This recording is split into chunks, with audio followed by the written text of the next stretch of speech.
आत्महत्या। कारण क्रोध। जय श्री राम मित्रों, आप लोग कैसे हैं?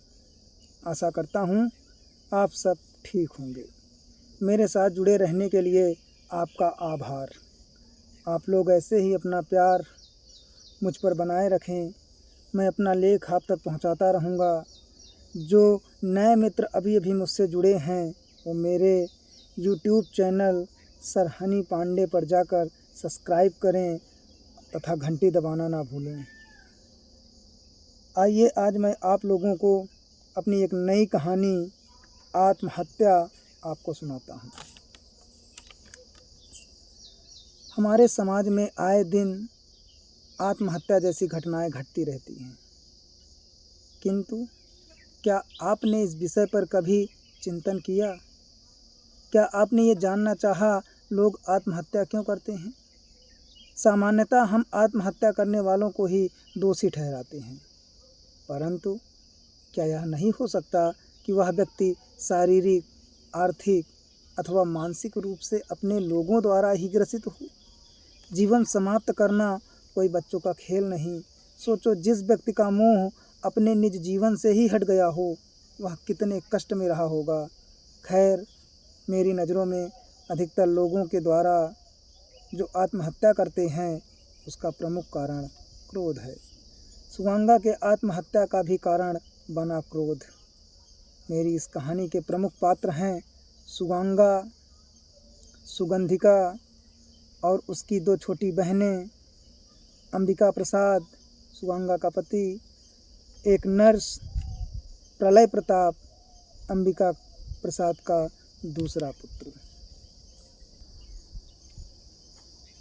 आत्महत्या एक ऐसा घिनौना अपराध है जिससे व्यक्ति स्वयं को मृत्युदंड प्रदान करता है, अर्थात किसी के बाह्य दबाव के कारण खुद को इस धरा से पलायन करके परलोक सिधार जाना ही आत्महत्या है।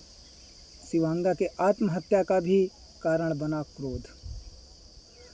सुगंगा मदनपुर गांव में एक ब्राह्मण परिवार रमेंद्र दुबे के यहाँ जन्मी थी। वह जन्म से ही बहुत चंचल, खूबसूरत तथा समझदार लड़की थी।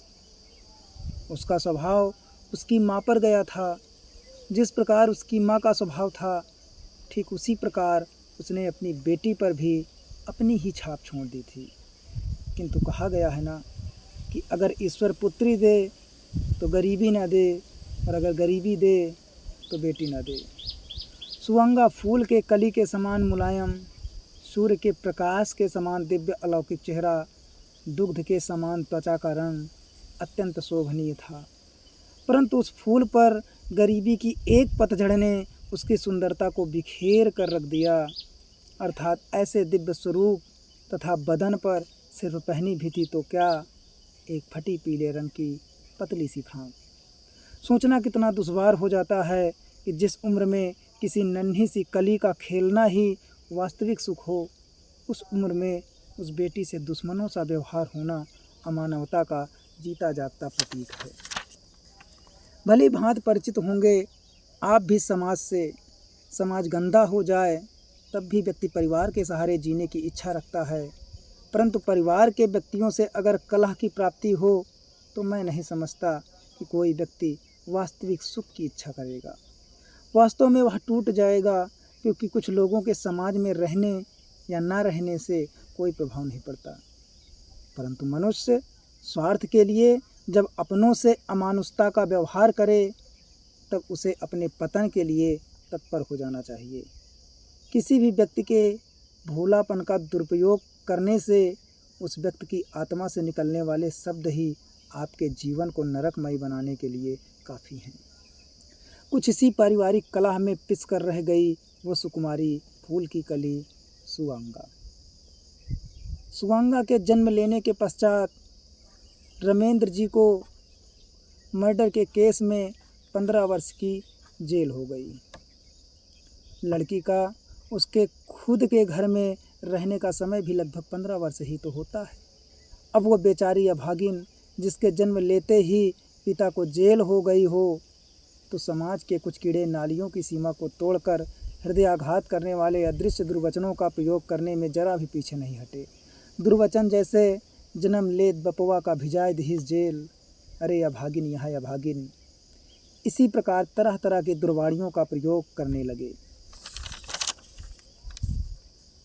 15 वर्ष पूर्व सुवांगा के ठीक जन्म लेने वाले दिन घर वाले रिश्तेदार आनंदित थे कि उनके परिवार में एक और शेर आने वाला है।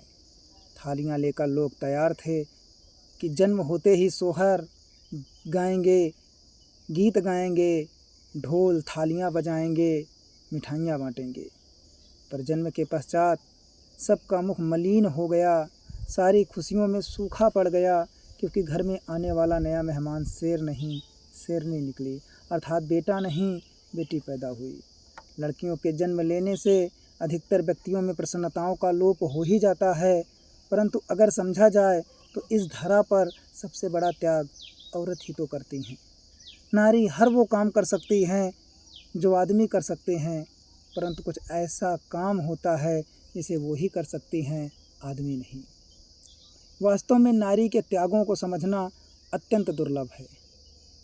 सुवांगा समय के साथ बड़ी होने लगी।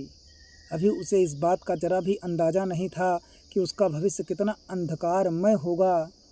फिर गांव के लोग तो उस वक्त इतने शिक्षित भी नहीं हुआ करते थे कि वे लड़कियों की शादी एक उचित उम्र में करें। बाल्यावस्था या किशोरावस्था में ही लड़कियों की शादी कर दी जाती थी। परिणामतः जो बच्चे पैदा होते थे वे भी कुपोषण के शिकार हो जाते। कुछ यही घटना सुवांगा के साथ घटी।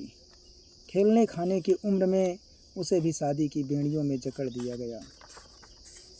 सुवांगा को देखने वाले आ रहे हैं, इस बात से वह पूर्णतः अनभिज्ञ थी। एक सुबह जब सुवांगा नल में पानी भरने गई, 2 बुजुर्गों ने दूर से ही उसे देख लिया और उसकी जानकारी के बगैर ही उसका रिश्ता तय कर दिया गया। सुवांगा के सबसे अनमोल सुंदरता का रहस्य उसके केस थे, अर्थात बाल थे, क्योंकि जब वो चलती तो बाल उसके पैर के गांठ को स्पर्श करते। सुंदरता तो उसकी कदम चूमती थी। और जिस वक्त उसे रिश्ते के लिए देखा गया था, वो पीले रंग के सलवार समीज में खुले बाल में पानी भर रही थी। शायद सौंदर्य की अनुपमता को देखकर उसकी शादी पक्की कर दी गई। घर के लोग तो सुवांगा को बोझ समझते ही थे। वह किसके सामने अपनी अंतर्वेदना को व्यक्त करे, चाहकर भी वह अपने हृदय की बात किसी से न कह सकी। एक शाम वह छत पर लेटकर आकाश की ओर एकाग्र मन से तारों को देखकर कुछ विचार कर रही थी। वह भावनाओं में इस कद्र डूबी थी कि अश्रुधारा निरंतर आंखों से निकलकर गालों के सहारे नीचे की ओर लुढ़कते जा रहे थे। अचानक उसकी माँ की आवाज़ सुनाई दी, सुवांगा, ओ सुवांगा, कहाँ चली गई? इस लड़की को भी ना अब क्या कहें, न खाना खाती है न पानी पीती है, न जाने कौन से शोक में व्याप्त रहती है। माँ की बातों में सुवांगा के प्रति प्यार का आभास हो रहा है।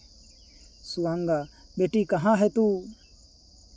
सुवांगा अचानक अपने विचार सागर से बाहर आई। हाँ माँ, मैं यहीं लेटी हूँ, कहकर जल्दी से अपने आंसुओं को दुपट्टे से पोंछ लिया। जल्दी नीचे आ, खाना तैयार है। सुवांगा, मुझे भूख नहीं लगी, आप लोग खा लीजिए। माँ, भूख नहीं लगी? चुपचाप आकर खा ले, चुपचाप आकर खा ले, नहीं अभी वहीं आकर तुझे पीटूंगी। अच्छा बाबा, आती हूँ, प्यार भरी वाणी से सुवांगा ने फीकी मुस्कुराहट के साथ कहा। सुवांगा, माँ, मेरी शादी तो तय हो ही गई है, परंतु किसी ने मुझसे एक बार भी नहीं पूछा। माँ, बेटी, जब मेरी भी शादी हुई थी तब मुझसे भी किसी ने नहीं पूछा था। अपनी मर्यादा में रहकर ही संपूर्ण कार्य को करना ही नारियों का धर्म कर्म होता है। सुवांगा, परंतु जहाँ मेरी शादी करने का आप लोगों ने निर्णय लिया है, क्या वे वास्तव में मुझे यहाँ की तरह ही खुश रखेंगे? माँ, हाँ बेटी, वहाँ के प्रत्येक व्यक्तियों में मानवता की छाप दिखाई पड़ती है। चल अब सो जा, ज़्यादा विचार नहीं करते, समय का चक्र निरंतर चलता रहता है। वह दिन भी आ गया जिसका सुवांगा के परिवार को प्रतीक्षा थी। मंगनी, दान, दहेज की रस्में अदा की गईं और सुवांगा नवविवाहिता होकर अपने नए घर की ओर बढ़ चली। कहानी का अगला भाग आपको जल्द ही प्राप्त होगा। इस सबसे पहले आप मेरे चैनल को सब्सक्राइब कर लें, लाइक करें, शेयर करें। धन्यवाद।